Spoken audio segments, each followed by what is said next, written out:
बिना एक शब्द बोले दुनिया पर मुस्कान लाने वाले चार्ली चैपलिन को भला कौन नहीं जानता।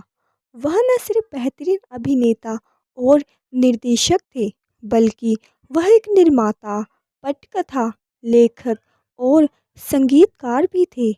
टूथब्रश जैसी मूंछों, बॉलर हैट, बांस की छड़ी और हंसा देने वाले चलने के अंदाज ने चैपलिन को विश्व सिनेमा में चार्ली चैपलिन के रूप में अमर कर दिया। चार्ली चैपलिन का जन्म लंदन में 16 अप्रैल 1889 में एक जिप्सी समुदाय में हुआ। चार्ली चैपलिन के पिता का नाम चार्ली चैपलिन था। चार्ली चैपलिन के पिता चार्ली चैपलिन एक बहुत ही मशहूर गायक और अभिनेता थे। वहीं दूसरी तरफ इनकी माता हन्ना चैपलिन लिली हार्ले नामक मंच पर एक बहुत ही आकर्षक अभिनेत्री थी। चार्ली चैपलिन को अपने बाल्यकाल में और बालकों की तरह कभी कोई सुख प्राप्त नहीं हुआ। उसने अपने जीवन बचपन का प्राय सारा समय भूखे प्यासे कैनिंगटन की गलियों में बिताया। एक बार जब चार्ली की माँ गाना गा रही थी, तभी उसकी आवाज़ बंद हो गई। वो स्टेज पर गाना ना गा सकी। बाहर बैठे दर्शक जोर जोर से चिल्लाने लगे। ऐसे में मैनेजर ने लगभग 5 साल के चार्ली को स्टेज पर खड़ा कर दिया। इस प्रकार पहली बार चार्ली दर्शकों से मिला। 10 वर्ष की कम उम्र से ही अपनी पढ़ाई छोड़ दिया, क्योंकि उसी समय उनके पिता की मृत्यु हो गई थी। वहीं दूसरी तरफ माता भी बीमार रहने लगी थी। चार्ली चैपलिन ने बहुत सी छोटी छोटी नौकरियों को भी किया था। जब वह 14 साल का था, वह जूते बनाया करता था।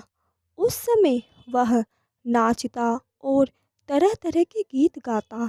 जिस समय अभिनेता और अभिनेत्रियां जूते लेने आती, उन्हें हंसाया करता। उसने इस कार्य को सीखने के लिए बड़ा परिश्रम किया। सड़क उसका अभिनय सीखने का स्थान था। कोई चाल, ढाल या भाव उसे पसंद आती तो वह उसकी तुरंत नकल करने की कोशिश करता था।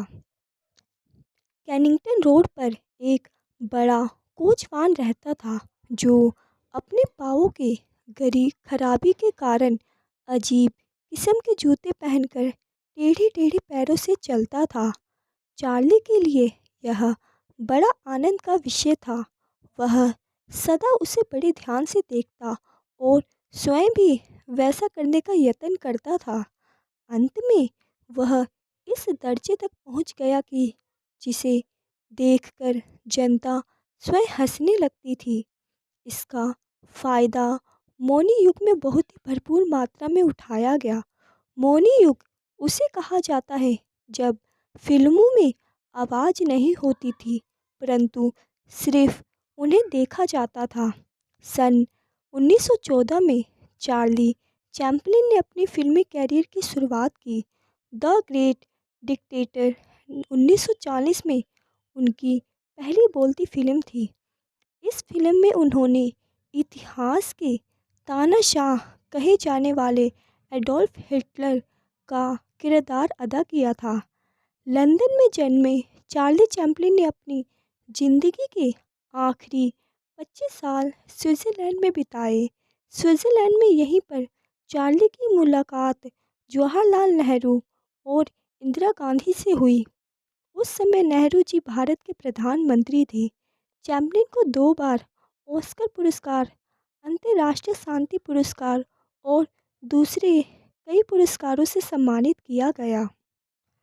चार्ली चैपलिन की मृत्यु वर्ष 1977 में 25 दिसंबर को क्रिसमस वाले दिन इस महान व्यक्ति ने दुनिया को अलविदा कह दिया। उन्हें स्थानीय चर्च में ही दफना दिया गया। 1978 में इस मशहूर कॉमेडियन के शव को दो चोरों ने कब्र से निकाल लिया। बाद में चैपलिन के शव को चुराने वाले चोरों को गिरफ्तार कर लिया गया। इन चोरों ने चैपलिन के शव पास के एक गांव में मक्के के खेत में दफना दिया था। इस घटना के बाद चैपलिन के शव को वापस निकाला गया और दूसरी जगह दफना दिया गया। चार्ली चैपलिन ने बहुत सी परेशानियों का सामना करके फिल्म इंडस्ट्रीज में अपना एक स्थान बनाया था, जिसे कभी नहीं भुलाया जा सकता। चार्ली चैपलिन बहुत ही हास्य कलाकार थे।